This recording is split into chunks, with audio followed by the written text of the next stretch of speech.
Happy Friday the 13th to Jason Voorhees fans, to Jason lovers, joyful Jason lovers. And yeah, I'm one of them. I am very proud and I'm old enough to tell you that I saw the first Friday the 13th in the movie theater, and I was blown away. And I'm still blown away by Jason after all these years, right? So Friday the 13th started as a horror film, a slasher film franchise, and it's still going strong. Now, no new movies have been made lately. A television show is in the works, though, Camp Crystal Lake. Camp Crystal Lake, I guess it's just ramping up. I think they're doing pre-production, so that's coming. Until then, we're going to have to be satisfied with the older films, and here are some fun facts, some fun, frightful Jason facts. All right, so now this is an obvious one. Maybe it's even kind of like a duh. You're right, we know that. But many people forget Jason wasn't the original killer. In the first Friday the 13th, 1980, Jason doesn't commit the murders. He's not the killer, people. His mother, remember, Pamela Voorhees is the killer in that one, and she's seeking revenge for her son's death.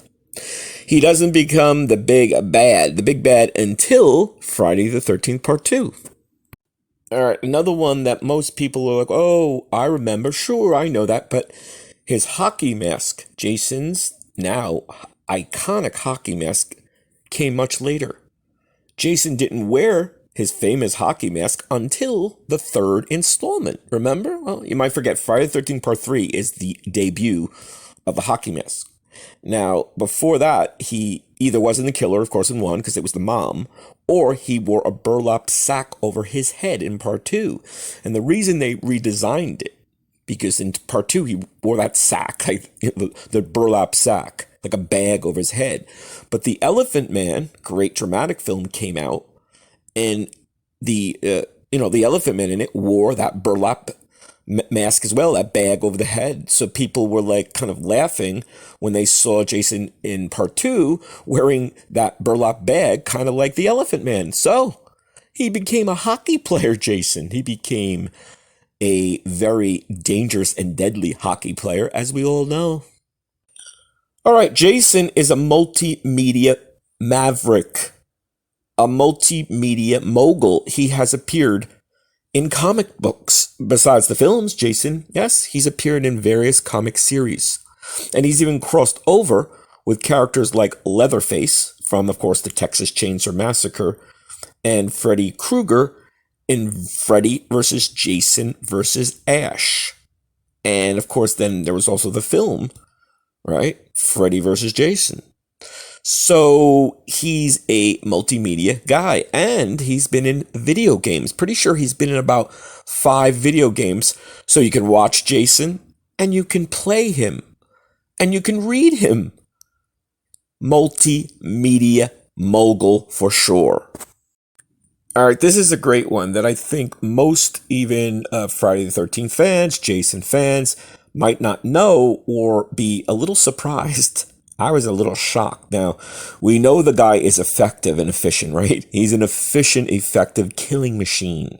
He's kind of like Jaws on land. He's like a great white shark on land, right? Here's the statistic. His body count is enormous. Over the course of the entire Friday the 13th franchise, Jason Voorhees has killed more than 150 people, making him one of the most prolific killers in horror movie history. Again, 150 people.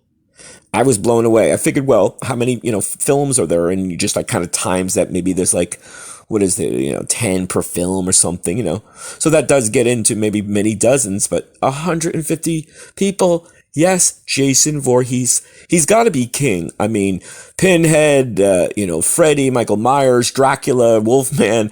I think it's safe to say that Jason's probably killed the most people. I think he won. He won the gold medal of movie killers in history. And finally, this, I remember reading about, I think I saw actually a YouTube video it was probably part of a documentary. It's a great Friday the 13th documentary. And it's about the music, or really the sound. And it's one that we all know as fans. It's that I love doing that. I remember a buddy of mine when we were kids and watching all these movies, and he'd do it. Robert Berlin, where are you, Robert? But so again, this famous sound, though people don't, some people don't know. I didn't know until I found out about it. It's actually comes from kick, kick, kick, ma, ma, ma, and it's for kill, kill, kill, ma, ma, ma. And that's from the first one with Pamela Voorhees. It says right here, the eerie sound associated with Jason was created by composer Henry Manfredi.